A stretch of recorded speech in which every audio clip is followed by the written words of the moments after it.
Hey, it's over.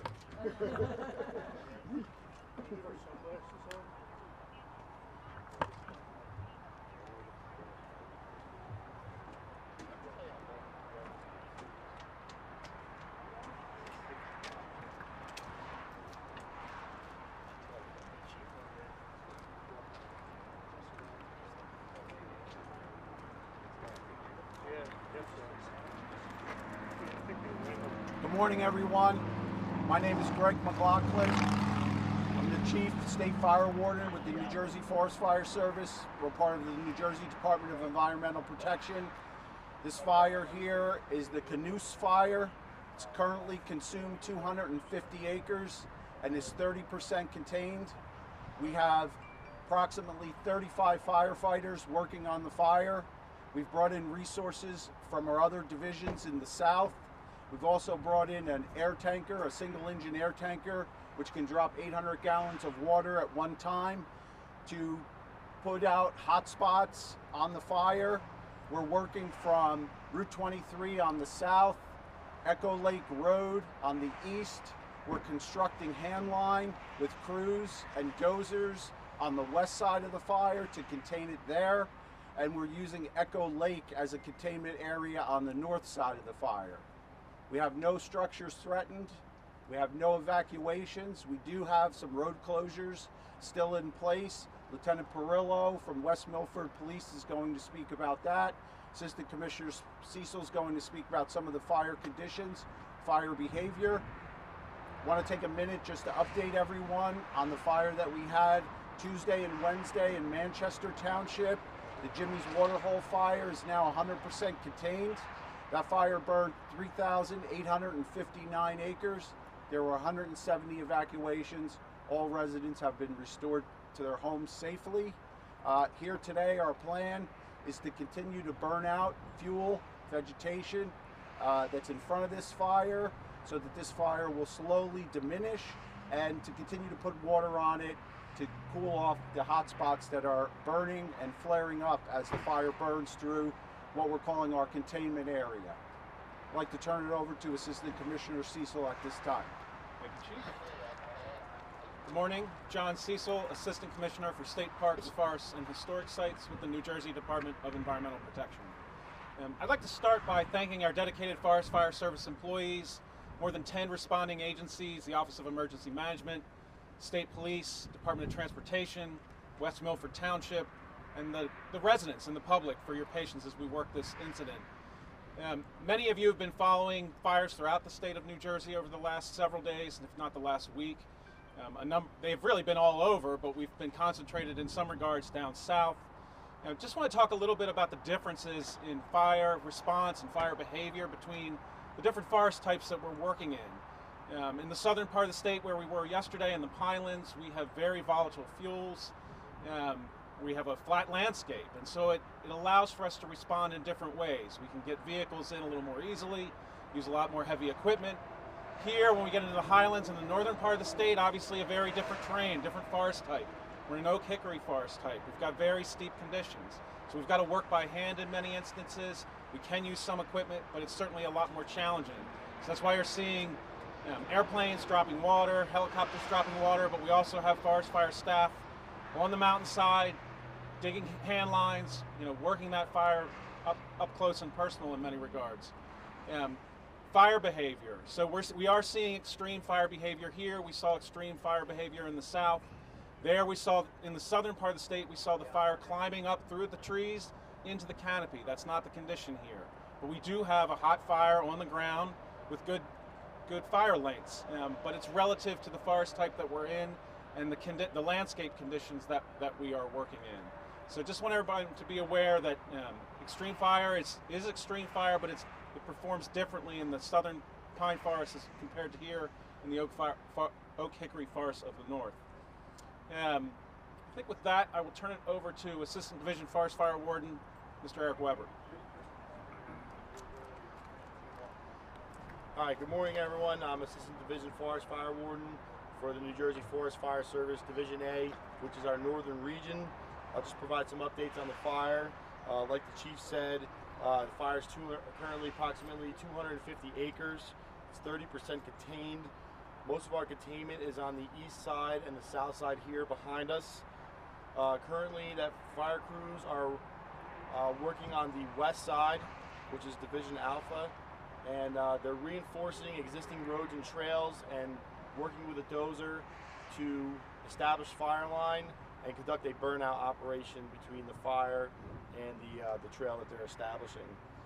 To the north, we have some really steep, limited access terrain. It's going to be really difficult to get into people in there safely. So right now, our air tanker with New Jersey Forest Fire Service is handling that, dropping water on that, and we'll be doing that for quite some time. Last night and yesterday, when we arrived here, we tried to go direct with the fire. The last time we had a fire at this location, I believe, was in 2009. That fire was approximately 75 acres.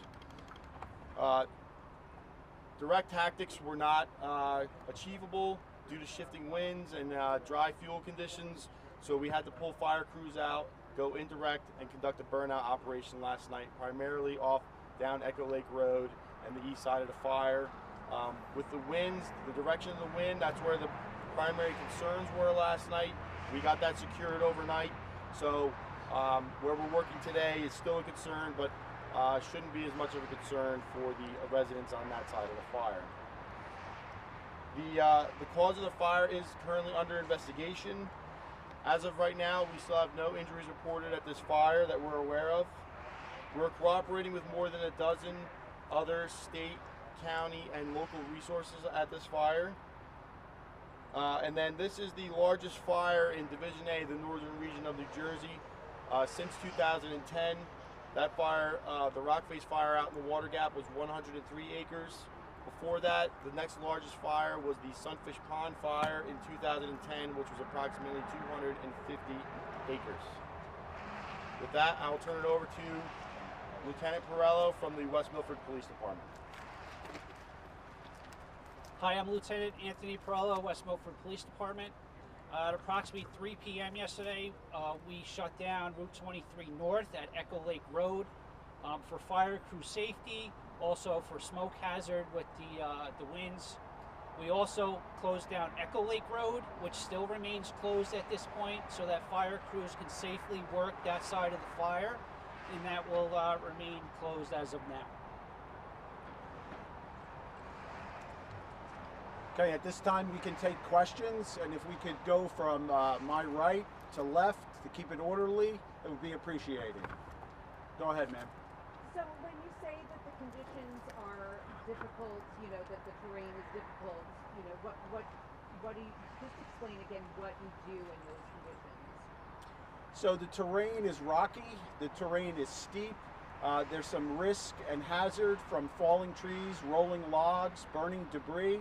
So what we're trying to do is establish what we call control lines. We'll scrape those control lines, in this case by hand. That brings the vegetation away and exposes mineral soil, which is not burnable, and that gives us a safe area to work the fire from. You let it burn out itself? Right, so what we're doing is we're taking a couple of different tactics here. We're putting water in areas that are hot and burning very actively, and perhaps burning in a direction that we have not established a containment line yet on. And then we're working from those safe control lines to essentially burn out any fuels and vegetation that could ignite and send embers over the control line and start new fires. Okay, go ahead, Pat. Where up on the ridge did that fire start? And is it something that is accessible to people? Because as you know, many of these are caused by accident or worse. Correct. So the exact point of origin is yet to be determined, but the origin is on the south side of the fire here. The winds were pushing north and west, which would be in that direction, and that's where the bulk of the fire went last night and where it is now. Is there any camp is that an area that is clearing where people would have easy access to, or is it? I'm not trying to get to the cause. There are several unofficial ATV and other trails throughout the area. Yes. Sir, hi. I'm sorry if you answered this question earlier. I just showed up a few minutes ago. There was a report of a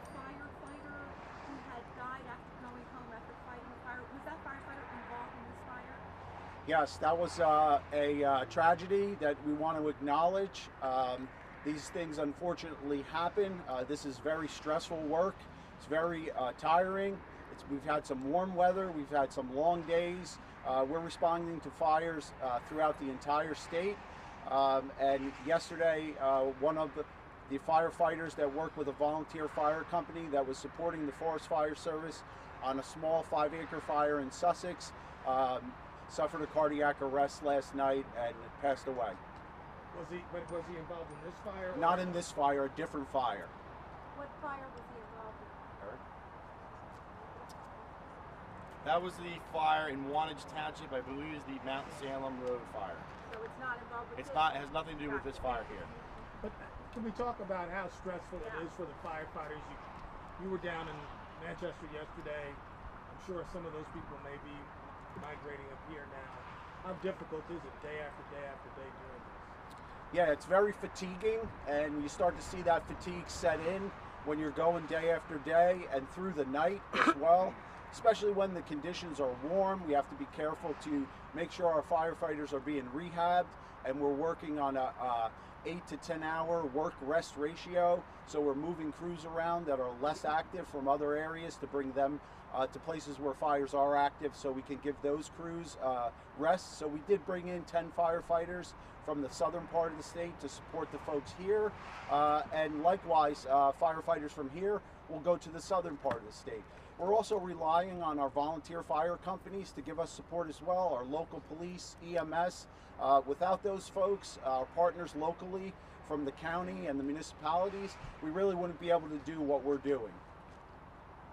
Keep in mind that April is peak fire season in New Jersey.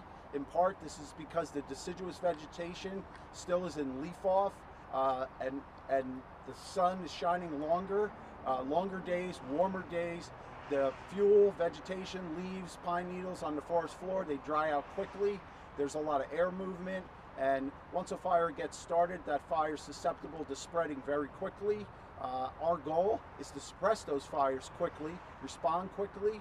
We have active patrols on.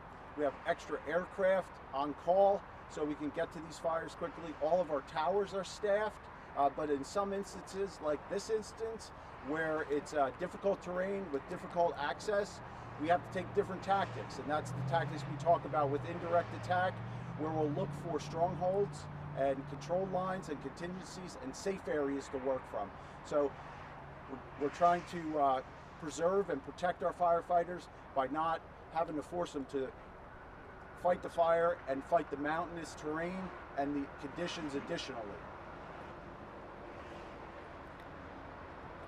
Thank you.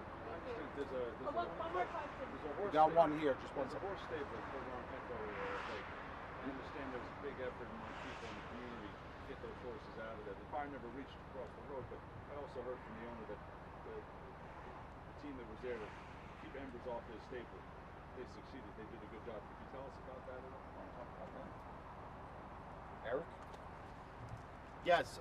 So the local volunteer fire departments provided structure protection at that horse farm last night. I'm not sure which ones, if it was West Milford or other mutual aid resources, but there's no threat to that farm at this time, and the horses and operators have been allowed to return to the farm and resume normal operations. But last night, for a period of time, there was a possibility that place would have been threatened, so it was evacuated.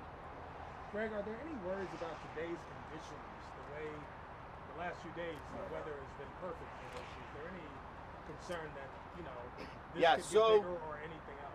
We still have very high fire danger for northern New Jersey. The National Weather Service did issue a special weather statement for this area for enhanced fire spread, but the winds today are predicted to be a little less than yesterday, which should be in our favor. Yesterday we had that strong west-northwest wind, which is why Echo Lake Road was such a concern, and having that be a holding point, that is pretty solid now. We feel very confident over there.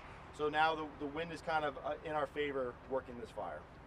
Can you give us your name and spell it for, sir? Would you mind just spelling your name if you don't mind? By my name? Yes, sir. Weber, W-E-B-E-R. First name? Eric, E-R-I-C. And Forest Service. What's your Forest Fire Service, yes. Assistant Division Fire Warden. Is this state land or is this watershed property? I believe this is all Newark watershed property. We have to confirm that when we get a better map, but yes. And we do have campfire restrictions, stage 2, which is no open fires on the ground. And we also are not allowing any agricultural open burning today. Behind us, was this an active fire scene before, and did that lead to the closure here on Route 23?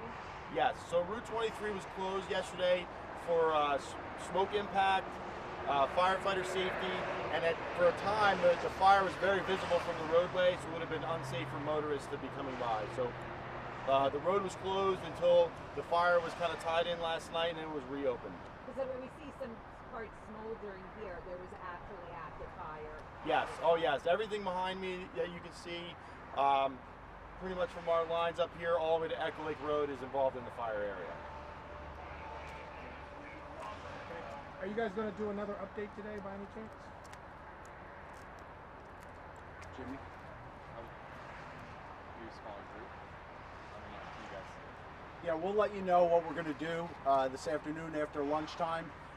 One of the things I wanted to add is that we did, just before this press conference, we did fly over this fire to get an assessment of where things were burning and what was going on.